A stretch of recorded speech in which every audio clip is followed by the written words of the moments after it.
A History of Roman Britain, Part 3. Hey guys, welcome back to the channel. I hope you're okay. If you haven't seen Part 1 and 2, I will leave the link in the description. You don't have to watch it before you see this video, but it will help you get a full comprehension of the history of Roman Britain. So, in the last video we saw how the Romans, after quashing Boudicca's rebellion, gradually extended their control northward under the leadership of Agricola, who nearly conquered all of Britain. However, the jealous Emperor Domitian recalled him, leaving Scotland a permanent problem for the Romans. This led to a construction of Hadrian's Wall to keep the northern tribes at bay. Despite further attempts to push the frontier, like the short-lived Antonine Wall, Rome eventually settled on Hadrian's Wall as the northern limit of the empire in Britain. We also explored how Roman civilization flourished, bringing towns, roads and culture to the island, deeply influencing life in Britain. Rome's golden age, however, did not last forever, and by the 3rd century the Roman Empire experienced a severe decline known as the 3rd Century Crisis. While Roman Britain during this period was relatively stable, the empire as a whole was in severe decline, and the Roman forces were frequently being recalled to the continent to deal with the troubled areas. Now this weakened Rome's defences in Britain, and in 367 AD a coordinated assault known as the Great Conspiracy saw Picts from Scotland, Scots from Ireland, yeah I said that right, Scots from Ireland, and Saxons from across the North Sea launch simultaneous coordinated attacks on Roman Britain.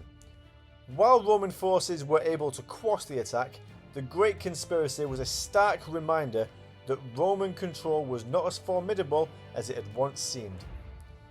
Rome eventually succumbed to bankruptcy, and the cost of defending far-flung provinces like Britain became increasingly unattainable. The legions stationed in Britain found themselves stretched thin, and morale was low. It seemed that the writing was on the wall for Roman Britain. By the early 5th century, the Roman Empire was on the brink of collapse. The sack of Rome by the Visigoths in 410 AD sent shockwaves throughout the empire, symbolising its weakened state. Emperor Honorius, grappling with the survival of the Roman heartlands, made a fateful decision. The legions in Britain were ordered to withdraw to the continent, leaving the province to completely fend for itself. This wasn't an orderly withdrawal, but rather a desperate abandonment. The Roman government in Britain sent a plea to Honorius, asking for help against the barbarian incursions. His reply was blunt and final. The Britons would have to look after their own defence. This marked the end of Roman rule in Britain.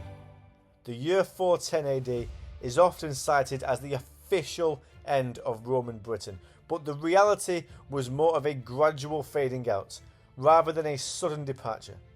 Roman soldiers were no longer stationed in Britain, but the Britons themselves were still heavily Romanised culturally, many of whom would have spoke Latin, and after 367 years of Roman rule, the Britons would not have known any other way of life other than the Roman way of life.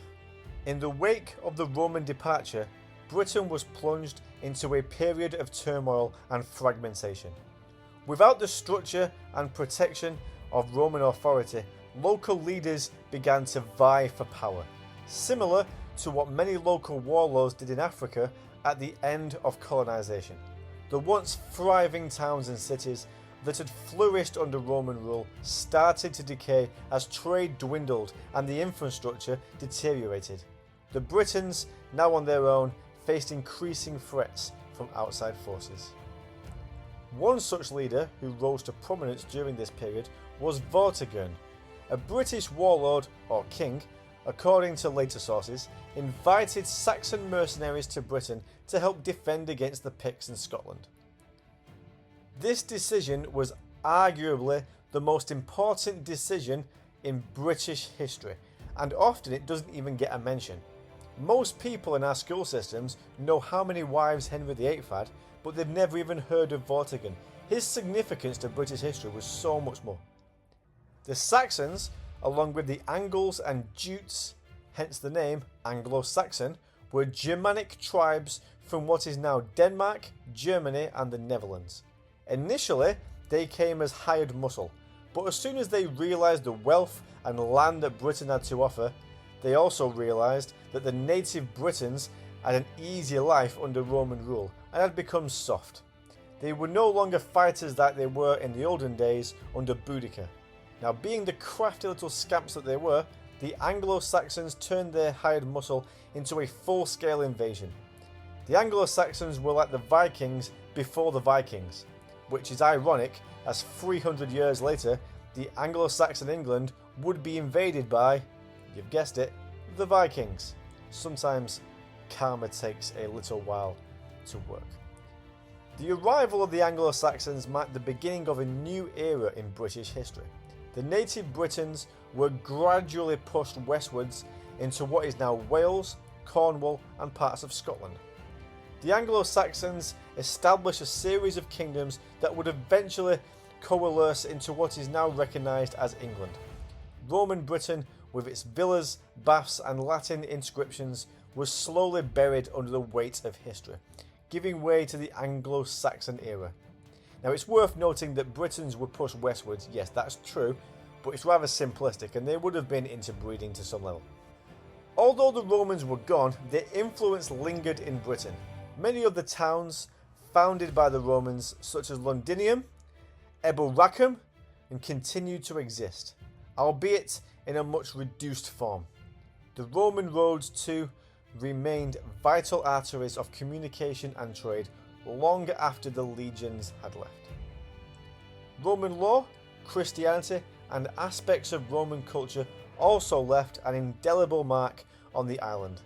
The fusion of Roman and native traditions during the Roman occupation laid the foundations for what would become medieval Britain. However, the centuries that followed were a time of great change, as the island transitioned from Roman rule to the patchwork of warring Anglo-Saxon kingdoms. Thank you for watching, guys. I hope you enjoyed this video.